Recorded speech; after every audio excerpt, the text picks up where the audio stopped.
Welcome back to the Deep Dive. Today, we're really getting into a name that, well, it practically exploded a few years back. Anna Delvey. Oh, yeah. Just saying the name brings up images, doesn't it? Old money, exclusive parties, that kind of effortless luxury. Exactly. But, for those few intense years in New York City, that entire image, it was basically a mirage. Masterfully built, but still an illusion. It's an absolutely gripping story. The sheer boldness of it all, and honestly, how far she got. It really is. So today we're trying to move past the simple heiress or hoax question. We're diving into how Anna Sorokin, the actual person behind Anna Delvey, kind of wove those two things together. And in doing so, exposed some pretty fascinating, maybe even uncomfortable things about elite social circle. Right, and also how it reflects anxieties many of us have today about, authenticity, identity. Yeah. What's real. Our deep dive is grounded in the report, The Delvey Double Bind, Heiress, Hoax, and Cultural Harbinger. So, yeah, let's get into it. To really get a handle on Anna Delvey, the phenomenon, you have to start with Anna Sorokin's actual background, because it's so different. Completely different. Born January 23, 1991 in Domodedovo. That's like a working class town near Moscow. Yeah, her dad was a truck driver, mom ran a small shop. I mean, it couldn't be further from the German heiress story she sold later on. Exactly. Now, the family did move to Germany when she was 16. Her dad did well, became an executive, started his own business later. But Anna herself, reports say she was quiet in school, found German difficult. Not exactly the picture of the confident cosmopolitan socialite she became. Not at all. But even back then, there was this intense focus on high fashion. Right. Devouring Vogue, fashion blogs, Flickr, LiveJournal, basically studying the signals of wealth. Like she was gathering intel. That's a good way to put it. She was building a knowledge base. Then came brief stints, dropping out of Central St. Martin's in London, a PR internship in Berlin. And the key one, maybe, the internship at Purple magazine in Paris around 2012. Yeah, earning next to nothing, like €400 a month. But that Purple connection was crucial, and that's where she started using the name Delvey. And another really important piece here, yeah, she cut ties with her family, almost completely. They often had no idea where she was. They found out about her arrest from the news, which is just...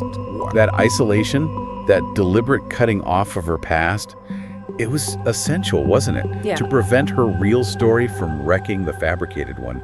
A total erasure. Absolutely calculated. It paved the way for Anna Delvey to be born. The rebranding itself was pretty strategic. Going from Sorokin, clearly Russian, to Delvey. Vague, kind of European aristocratic sounding. And falsely claiming it was her mother's maiden name. Just another layer to detach from her real roots. Then she lands in New York City, summer 2013, for Fashion Week. And she sees it, apparently, as this place where she could just invent herself. Become anyone. Far from anyone who knew the old Anna Sorokin. And that Purple internship, even though it paid peanuts, it was her way in. Like a Trojan horse, you could say. Well, it wasn't about the money, it was about access. It gave her this crash course in elite culture. The tastes, the way people talked, who knew who. Ah, okay, so it gave her kind of legitimacy, a starting point. Exactly, a veneer of legitimacy. It put her in the same rooms as people like Purple's editor, Olivier Zahm, or nightlife figures like Andre Saraiva. Yeah. She was soaking up cultural capital, knowing about Gucci, Celine, the right restaurants like Le Coucou. Knowledge she could then sort of weaponize. Precisely. Which brings us to the Anna Delvey Foundation, the ADF. This was the really big play. The centerpiece of the whole thing, right? This grand vision for a private members club, an art foundation. Like Soho House, but maybe even more exclusive. That was the pitch. And the ambition was just staggering. She wasn't aiming small. She wanted to lease the entire church missions house on Park Avenue South. Huge building, 6 stories, prime location. Owned by a major developer, A.B. Rosen's company. Right, and the prospectus she created for this, it was apparently a work of art in itself. Or, well, a work of deception. 80 pages, professionally designed. Yep. Listing all these huge names in contemporary art, Cindy Sherman, Urs Fischer claiming she collected their work, and she just put names of influential people on her supposed board of advisors. And they didn't know. Reports say many had no idea. She even got a London design firm, FutureCore, to do a ton of work. They only figured it out when they were left holding an unpaid bill for like £17,000. Unbelievable. So the vision was grand, but the engine behind it, pure fraud. Pure financial fraud. Yeah. Her main tool. Forged documents. We're talking fake bank statements made with basic software like Microsoft Word. Showing the supposed 60 million trust fund in Switzerland. Exactly. And those fake statements were what she used to try and secure massive loans, millions of dollars. And when the banks asked for someone to vouch for her, She just made people up. Invented Peter Hennick, her supposed family wealth manager, gave him a fake AOL email address. AOL. Seriously. Seriously. And when people got suspicious of him, she apparently just said he died and invented someone else, Bettina Wagner. And the prosecutors found evidence of this. Oh yeah, Google searches like create fake untraceable email, pretty damning. She was also doing things like check kiting, depositing bad checks and pulling money out before they bounced. Classic stuff. And she did manage to get some actual money out of this, right? Didn't she get an overdraft? She did, January 2017. Convinced City National Bank to give her a $100,000 temporary overdraft based on her fraudulent loan application. Which she never paid back. Nope, spent it. But what's really fascinating, I think, is how she played the system using symbolic capital. What do you mean by that? She understood that in these elite circles, things like knowing the right people, wearing the right clothes, talking about the right art, that stuff often stands in for actual money, at least initially. So the ADF prospectus, the designer labels Miu Miu, Saint Laurent, staying at trendy places like 11 Howard, dropping names. It was all performance. Exactly. A performance designed to generate this kind of symbolic currency. She was basically betting that powerful people and institutions are so used to these signals of wealth that they'd give her the benefit of the doubt, extend credit, socially and financially, based on appearances. Precisely. Delaying the hard questions, the due diligence. And for a surprisingly long time, that bet paid off. Until it did. Yeah. What was the first big crack? A key moment was with Fortress Investment Group. A managing director there just noticed something simple but crucial. What was that? Her passport. It listed her birthplace as Russia, but she'd been claiming she was German. That discrepancy raised a major red flag. It really shows her crime wasn't just lying about having money. It was exploiting how society, especially maybe elite society, uses these kinds of shortcuts, these symbols, to decide who to trust. Absolutely. She played those unwritten rules incredibly effectively for a while. Okay, so let's map out how this whole thing unfolded and then crumbled. Roughly 2013 to 2017. Right. The early phase, say 2013 to 2016, that was mostly about building the persona, networking, using that purple access. There were small signs even then, though, like an anecdote from Montauk in 2014. Oh yeah, I remember reading about that. Bragging about wealth, then asking for a place to crash and ending up sleeping in her car. Exactly. Hints of the reality beneath the surface. But the real escalation, the shift towards big financial fraud, started late 2016. That's when the ADF plan solidified. And she started submitting those forged documents for that huge $22 million loan from City National. Then 2017 becomes the crunch year. Everything happens fast. January 12th, she gets that $100,000 overdraft from City National. Sends part of it, $45,000, to Fortress as a kind of deposit. Yeah, a good faith deposit for the bigger loan she wanted from them. But by February, Fortress is getting suspicious that passport issue comes up. Okay. They ask for verification of her assets in Switzerland, and instead of providing it, She pulls the plug, withdraws the application. Yep. And then proceeds to spend the remaining $55,000 from the overdraft on, well, living the high life. Wow. Okay, so the big loans are off the table. What now? Now the grift gets more personal, maybe more desperate. February to May 2017, she's bouncing between hotels like 11 Howard, runs up a $30,000 bill there. Befriending the concierge, Neff Davis, tipping her with $100 bills. Right, keeping up appearances while the financial reality is collapsing. Eventually, she gets kicked out. And then comes the infamous Marrakech trip in May 2017. That was a huge turning point. Invites people, including Rachel Deloche-Williams from Vanity Fair, to this ultra-luxe $7,000 a night villa. Which she can't pay. Nope. And she manipulates Williams into putting the entire $62,000 bill on her credit cards, personal and work cards. With promises to pay her back immediately. Promises that never materialized, of course. And that's what really put the nail in the coffin, legally speaking. Because Williams went to the authorities after being stiffed. Exactly.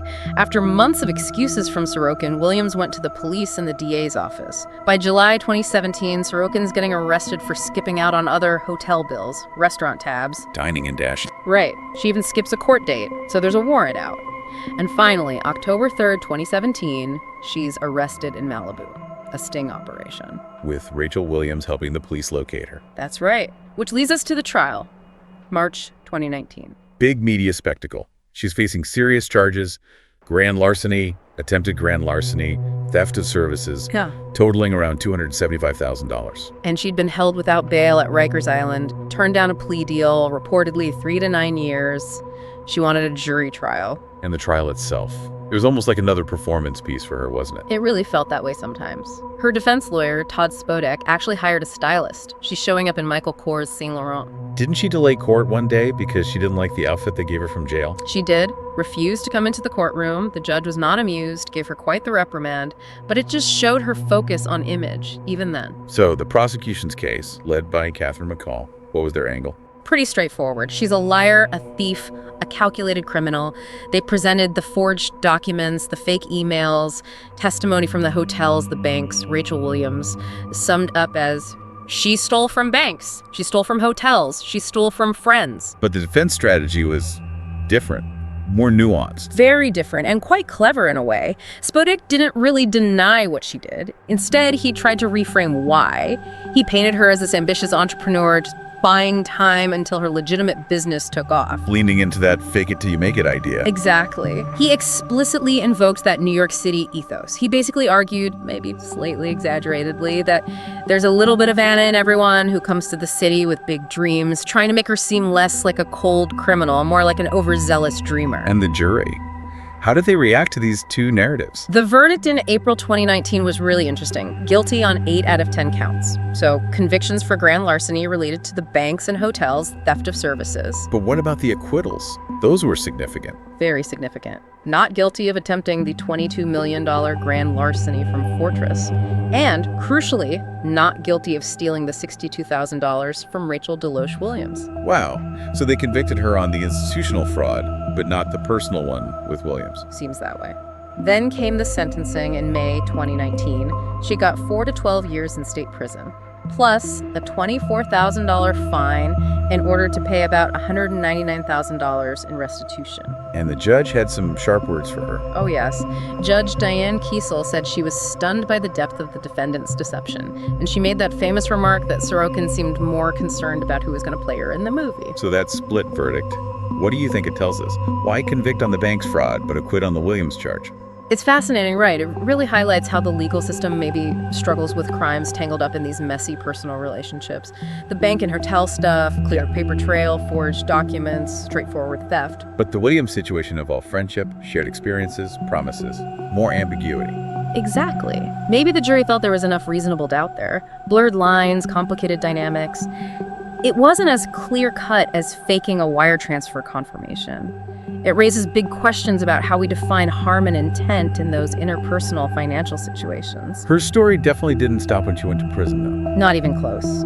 She served time, about 3 years, mostly at Albion Correctional Facility, released on parole in February 2021. And what was the first thing she did?